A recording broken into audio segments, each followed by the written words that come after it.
certain were some really wonderful workshops and interest sessions. I was popping in and out of several of the sessions, and they were really good and so well attended and great participation from everyone. If you want, let us know in the chat box how your session went that you attended. We love to hear some of that information. And I'm going to put a quick plug in and say, be sure you complete the forum survey, which will go out later today, because we love knowing what workshops everyone attended. We truly want your feedback. We are now beginning our final segment of the Gateways Forum. I hope you have used that previous break, that you got something to drink or you got something to eat, and you're now ready for our faculty showcase of the Gateways ECE Credential Competency Project.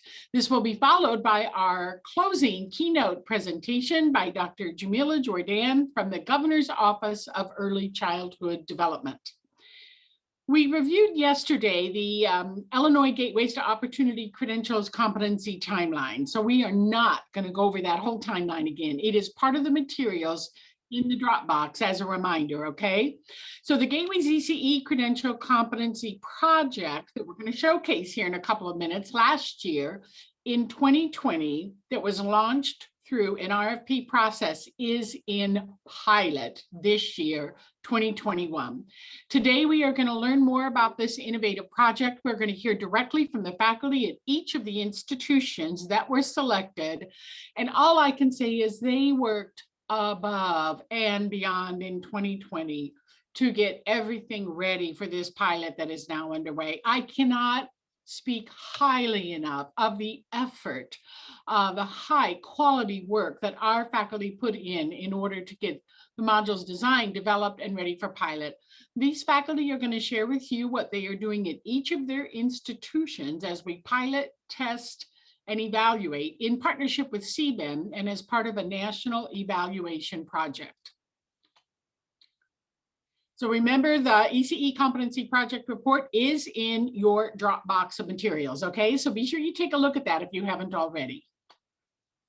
I also want to just show here, when you look at the students that are piloting, I just want you to take a quick glimpse of this grid. I know the details are small, but what I want you to see is for every single competency over in the left column, like HGD1, all of you savvy folks know that means Human Growth and Development Competency number 1, which institutions are piloting it, which semesters it's being piloted, and approximately how many students we have piloting it. We're tracking this for every single competency, but look at these numbers, where our goal was 2 institutions per competency and a minimum total of 25 students. So this is a really robust pilot, even better than what we had imagined or proposed. We are just super excited. So I just wanted you to be able to kind of get this little snapshot here of the type, the depth, and the breadth of the piloting that is actually underway. Okay, all that being said, I want to move us over to our wonderful partners. Heartland Community College is going to lead off here first. It's located in central Illinois. I always think everyone knows where all the schools are located, but then I think maybe it doesn't hurt to just go ahead and share a few little details here. It's located actually right here in Bloomington Normal area. And as such, it really serves students that I think are reflective of the downstate Illinois population, about 28% minority. It was founded in 1990. It serves around 13,000 students total. That is both credit and non-credit. 1/3 are about credit, 2/3 are about non-credit of that group. Heartland has experienced about a 30% enrollment increase in its early childhood program within just the last 4 or 5 years. And within that same time frame, an increase in program completers as well. So we're going to hear now from Dr. Joni Ernst, who's going to share the strategies Heartland is using when it is piloting the ECE Credential Competency modules.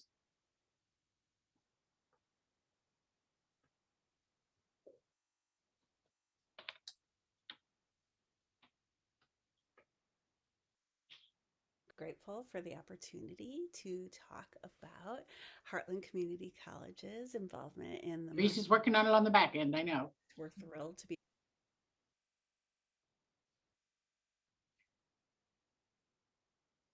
a part of it, and of course, just excited to be working with all of our colleagues.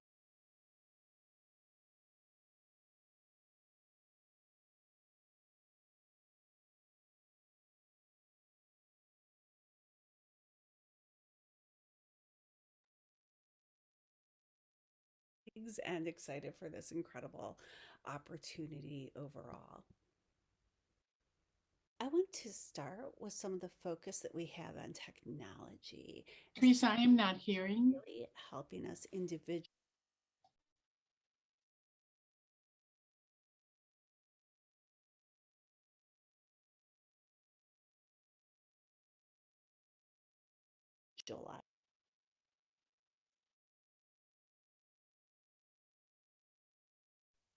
All right, so I can adjust the computer audio on my device.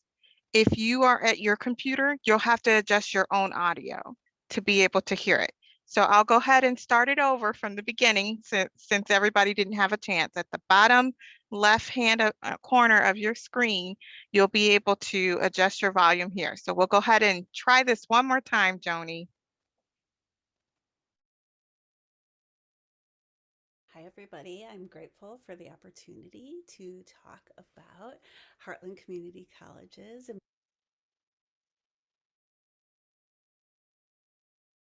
involvement in the modularization project. We're thrilled to be a part of it.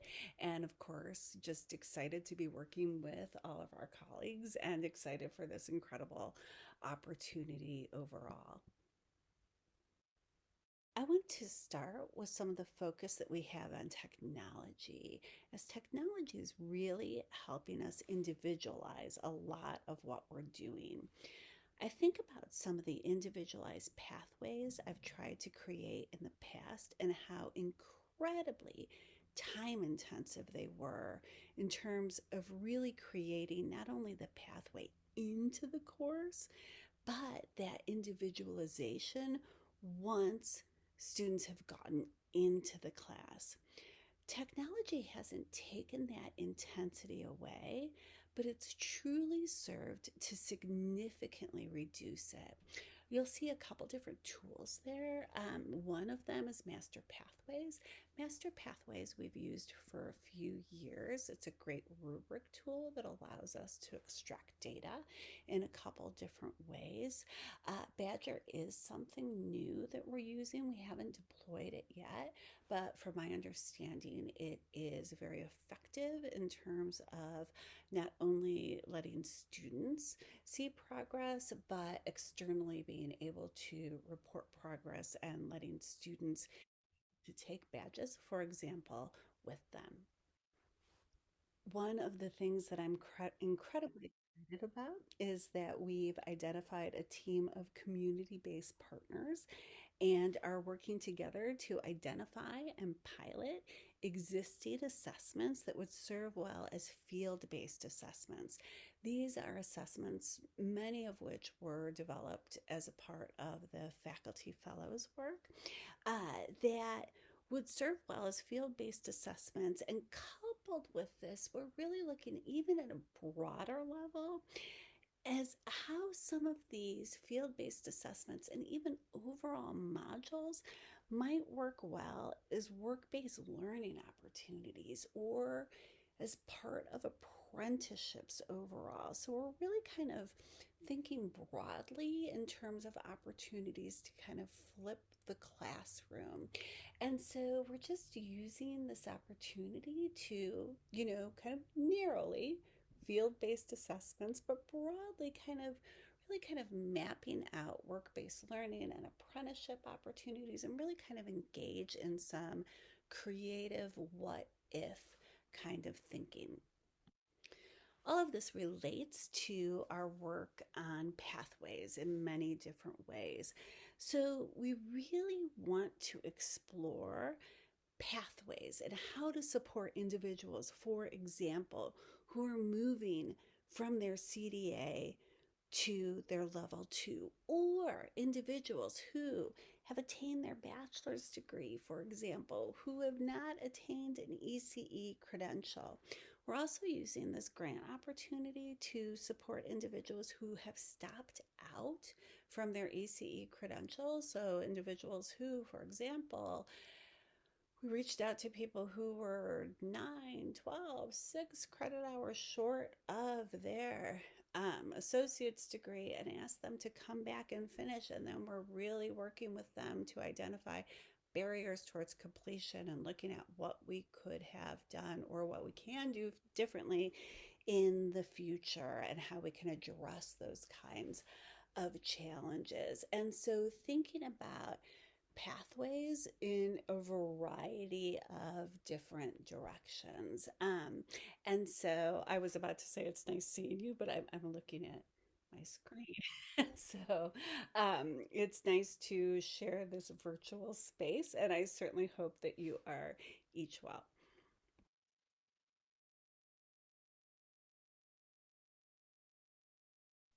Joni, you're on mute. Well, of course I am, right? You would think by now we'd have this all down, to unmute, mute ourselves. All right.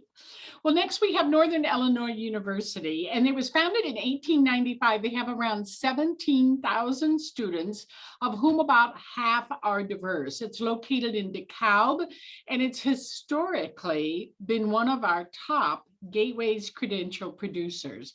About 20% of their students are Hispanic. Let's hear what Dr. Melissa Walker has to share about the Northern Illinois University ECE Credential Competency Pilot.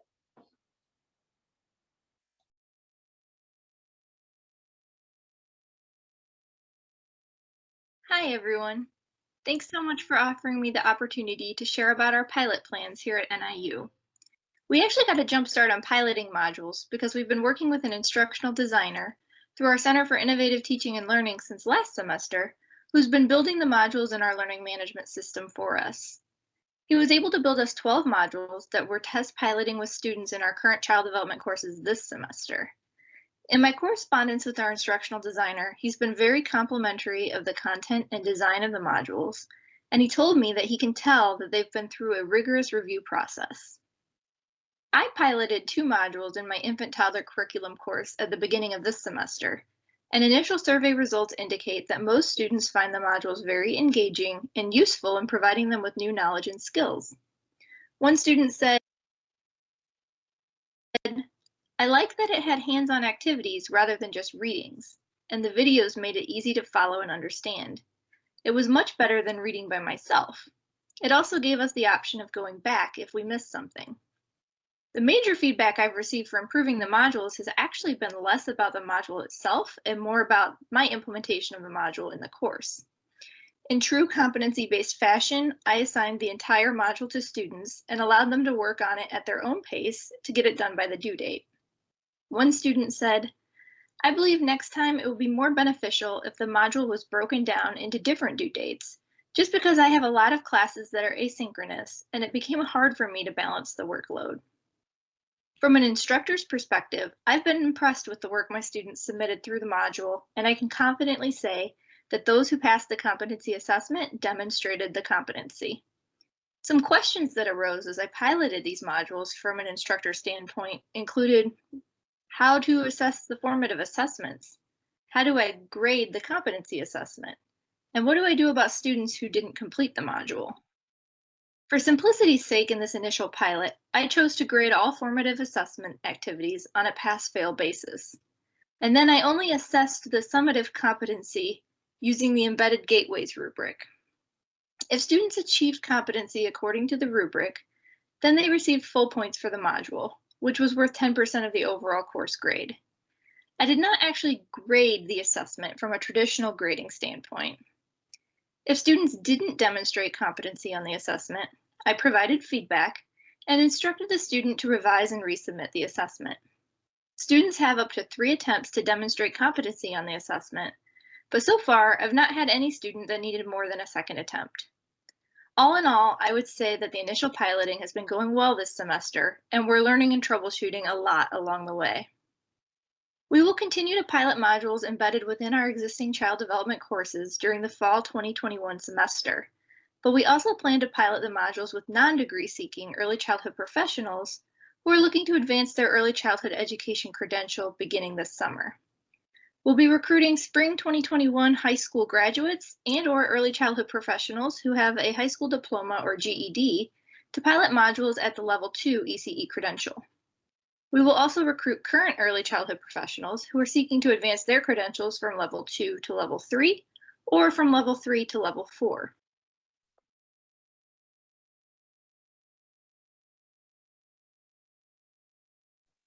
Thank you so much, Melissa. And I would have to also say that it was so fun because they were so excited about getting the pilot launched that they really did almost like a pre-pilot really early in January, as soon as they were able to access some of the modules. So it was really exciting to get to hear from Melissa and what's happening there at Northern Illinois University. Illinois State University is up next. Founded in 1857, ISU has around 22,000 students. I think a fascinating interest is that in Illinois, 1 out of every 4 first-year students in this state are Redbirds. And if you look at the overall pool of teachers throughout our state, 1 out of every 6 are ISU alumni. This is coming from February 2021 data, and I think it really shows that the Illinois State University College of Education has a huge impact on our teacher pipeline. Today, we're going to hear from Dr. Miranda Lynn and Dr. Sherry Sandin, who are both leaders in the work from Team ISU.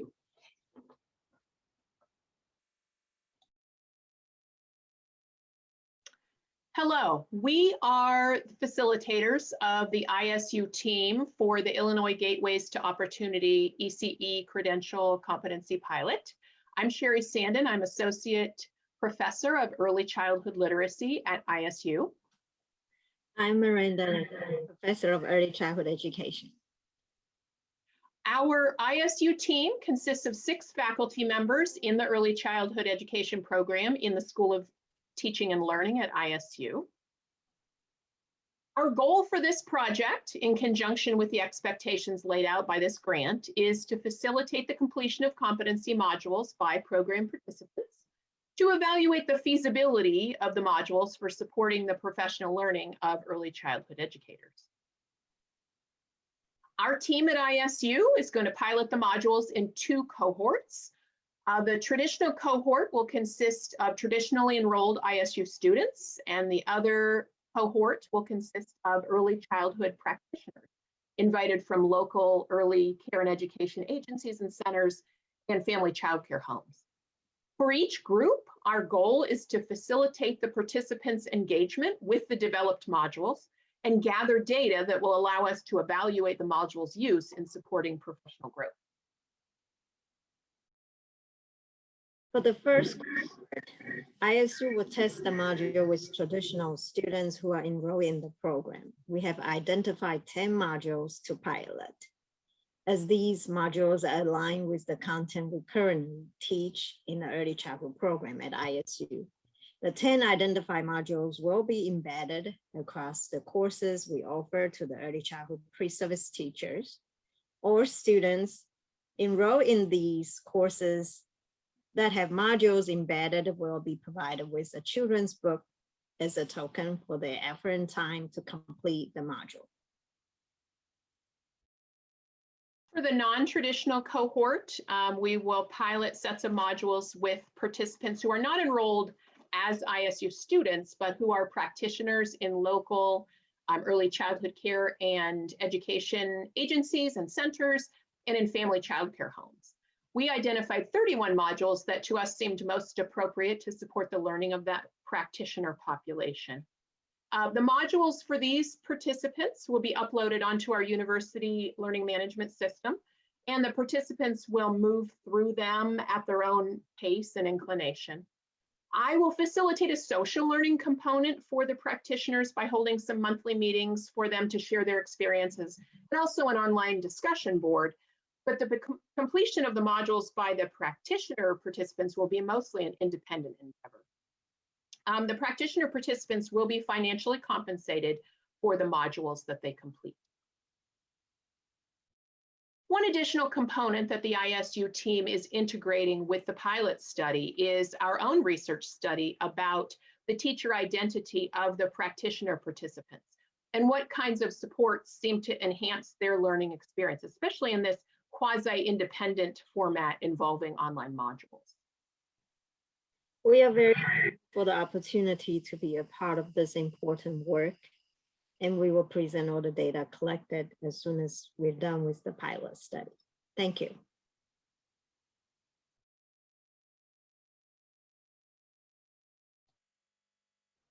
And thank you to our Illinois State University partners. We appreciate that sharing. And we were really excited to see that additional research project analysis that's underway, because I think the more that we can investigate, collect data and information on this project, the stronger our findings will be, and the more it can help inform our work moving forward. Next, we have a wonderful trio from Moraine Valley Community College, who really worked in great partnership on this ECE Credential Project.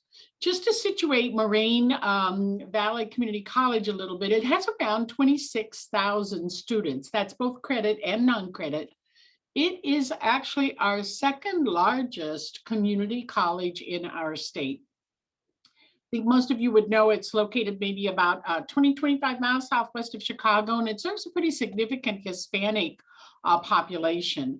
Moraine also does offer several of the Gateways credentials, not only ECE, but also infant toddler, Illinois director, and child care. So today we're going to hear what Eileen Donnersberger, Gail Ditchman, and Tanzania Southall have to share. Hello, thank you for the opportunity to discuss a little bit about our ECE competency-based pilot program. We are from Moraine Valley Community College.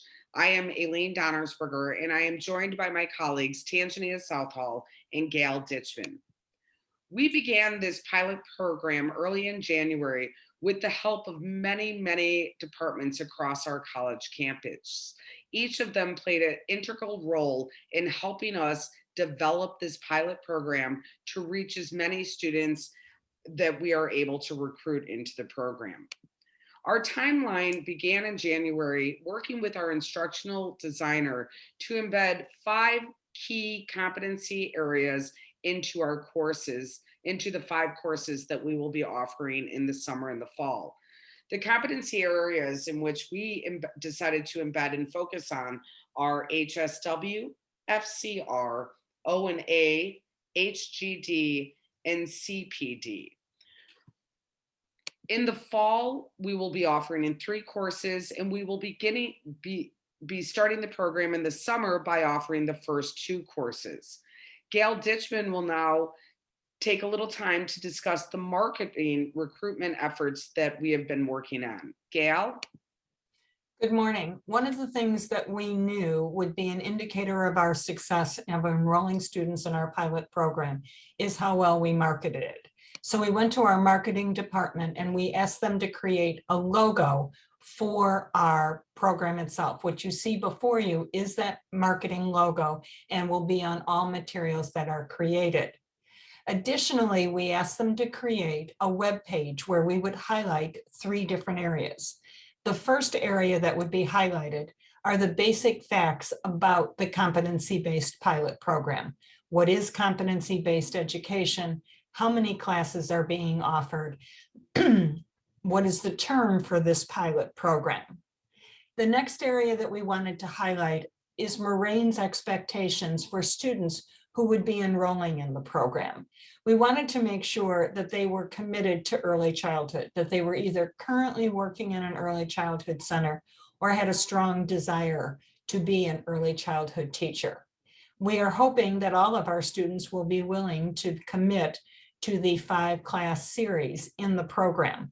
But if they are unable to do that, all students must be willing to commit to a minimum of 2 of the pilot classes. In addition, you will note that we've established a GPA of a 2.5 for all students in the program. This requirement can be waived depending on a case-by-case basis. The third area that we want to highlight are the benefits of being in this program. The benefits of having no tuition, all fees, all books, all materials covered is huge for a great many of our students, especially at this time. All of the coursework will be online. There are no visits to Moraine Valley. But the most important piece that we want our students to know is that they will be assigned a Moraine Valley faculty mentor that will help individually support them as they work their way through the pilot program. So all of the marketing materials that we have created are the following. We have created the logo, which you have seen. We've created the application as well as the web page. The web page with the application on it went live this past Monday, April 12th. We have created a colored poster which can be emailed as well as printable, and a letter explaining the pilot program and all of the things that our web page covers. In addition, we've created a series of email responses for any kind of questions that students may have regarding the program. Our primary target audience is going to be our students in our ECE 101, our Foundations of Early Childhood. Then all of our Moraine students who have taken at least one ECE Moraine Valley class. And we have identified well over 400 individual early childhood centers in the surrounding areas.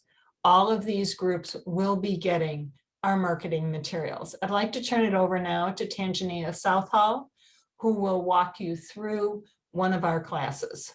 Tangenia? Hi, I'm going to share my screen to show our Canvas course where all of the modules are embedded into all the courses that we are offering.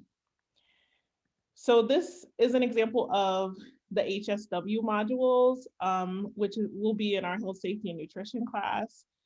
Our instructional designer has done a wonderful job at making this really easy to navigate. All the modules information has been loaded from what we worked on in the previous grant.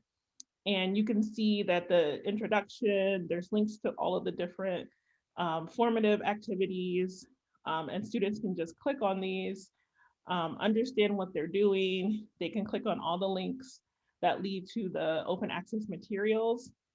And our instructional designer also worked with us to help us figure out a point system for grading, and also for a rubric that we could load into each assignment. So everything is really here and available for us to launch to the students. And hopefully we'll be able to do this with all of our modules, and moving forward, we'll be able to just offer a really organized and seamless experience for our students. So that's pretty much what we're doing at Moraine Valley. If you have any questions, feel free to reach out to us. And thank you for the opportunity to talk about what we're doing. Right, and thank you to Moraine Valley. Next and last in our group of 5 institutions that are piloting these ECE competencies, we have National Louis University. I don't know how many of you are aware that NLU is a federally recognized MSI. And everyone may be familiar with the term, but nevertheless, just to make sure, that's an institution of higher education recognized federally for serving minority populations.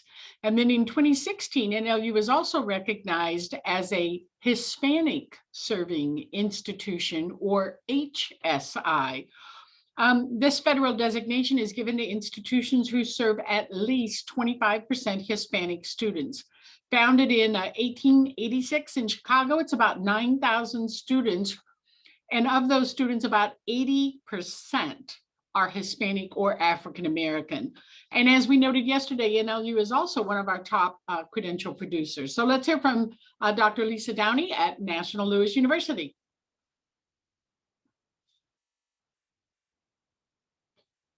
Hello, my name is Lisa Downey. I am the Director for Undergraduate Educator Preparation at National Louis University, and I'm super excited to have a chance to talk to you today about the Early Childhood Competency Project that we are piloting as a part of the Gateway system, and with support and funding from the Governor's Office for Early Childhood Education. So in terms of the project, the process and the lessons that I learned, I was really fortunate to be able to work with colleagues from around the state to develop the modules and to help write the curriculum. I found it really exciting to get to work with people from 2-year institutions and 4-year institutions, all with their own sort of set of experiences and scope and knowledge of the field. And getting a chance to really learn from each other was exciting. And I also think that because we all come from very different backgrounds and work with very different student populations, the curriculum is that much more rich because of it. So there's no kind of one right way or one prescribed way of doing it. So that's kind of exciting, and I hope that people will see that in the competency modules that we wrote and we developed. The other thing that I think is really important is that that we were able to find ways to really dig into the content and learn about the assessments that have already been developed by the faculty fellows, and to really look at the rubrics and think about what each competency is measuring specifically. So for me, in terms of a learning and a growth process, I learned a lot more about the content of the ECE competencies, as well as just the overall process of developing a curriculum that's competency based. So that was exciting. Our project design is taking the competencies and using them in 3 ways. So the first way is that we're hoping to embed them into traditional courses and just testing them out with students that are on their path to degree completion in different ways. So for example, human growth and development competencies, HGD competencies, will be embedded in our child development class. The second way that we're hoping and planning on piloting them is through a community of practice process. So what that'll be is students will come in with an associate's degree and some level of credentialing already, early childhood and or infant toddler credentialing, and they will engage in credit for prior learning by completing the summative assessments and being scored using the standard rubrics. But it'll be done in a community of practice model so that the students will come together most likely on Saturdays, and they'll get a chance to work together and work with a faculty lead who can help guide them through the process. They can share ideas and resources. And some students, I imagine, will move very quickly through that based on their experiences, and some students may take a little bit longer. One of the really sort of beautiful aspects of the competency-based curriculum is that the assessments don't ask for only one type of evidence of learning. So students aren't only writing papers, for example. They are evidencing their competency in many different ways. So things like creating a presentation, doing a video or an audio recording, completing a checklist, doing an observation, writing a reflection or a journal entry, watching a video and reflecting on it. And then of course, there's some degree of writing papers, but that's not the only way. So I'm excited for the competency project to use this community of practice model, because I really think that what that's going to do is give students a chance to show what they know in very different ways. And then the third way that we're going to pilot the modules is through an independent learner model, which will be fully online, and students will work with a prior learning assessment coach to help them navigate the competencies and demonstrating their competency using prior learning so that they can get credit for prior learning. And then they'll take some traditional courses, but most of that will be fully online as well. One thing I did want to point out is the way that faculty are able to personalize the modules.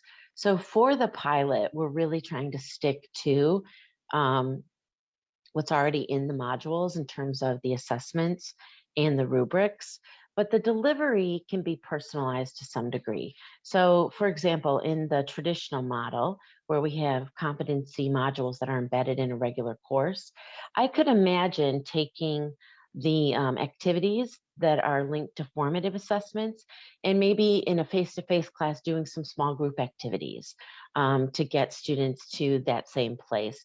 And then maybe their homework assignment is the summative assessment, and they do that. But I could also imagine if content is really hard for students to grasp, or maybe it's a very sophisticated topic that students need a little more experience with, that we might augment the content with maybe some resources that we know about or some favorite activities that kind of help to demonstrate the concepts. Overall, I think that this project is really exciting. I'm so honored to get to be a part of it. And I'm really excited that National Louis gets to pilot them and also inform the process of revision and hopefully, sharing our lessons learned with everyone else. So anyway, I'm super excited. Please reach out to me and ask questions if you have them. Otherwise, I will see you soon. Thanks. Bye.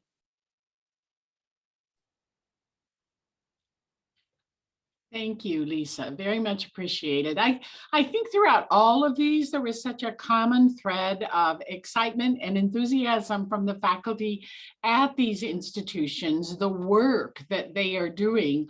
They're trying such an innovative project here. Very much. We have early adopters at all 5 of these institutions. And I think Dr. Lisa McIntyre mentioned a pioneering spirit.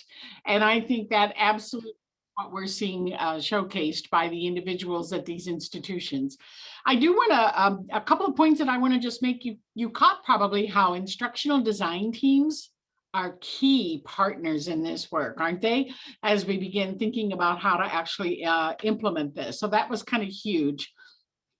Another part is that, we've got a range of models, but we're holding constant the competency the modules themselves, along with the assessments and rubrics that were designed. We are going to have some continuous feedback loops in that each time these are piloted, we will have student surveys that we will be gaining feedback from students themselves across, between, and among our institutions. We have faculty surveys that we will also be implementing. So because faculty feedback on this is going to certainly be a critical component. And then we're also going to be collecting some basic data, such as completion rates. How many attempts did it take the average student on a summative assessment, and additional data such as that. So I think we're going to have some really comprehensive, a wealth of information. We are really grateful to our consulting guides, both Dr. Annie Renking and Dr. Tony Potenza, as well as the partnership with CBEN at a national level in evaluating this project. So I just wanted to that each of you get to hear directly from our pilot partners. And I want to say a very heartfelt thank you to each one of these institutions and faculty for the work that you have done and that you are continuing to do. So thank you very much. If you have some questions for these faculty about these institutions, please put them in the chat box. We'll collect those. We really want to answer everyone's questions. So once again, I just want to say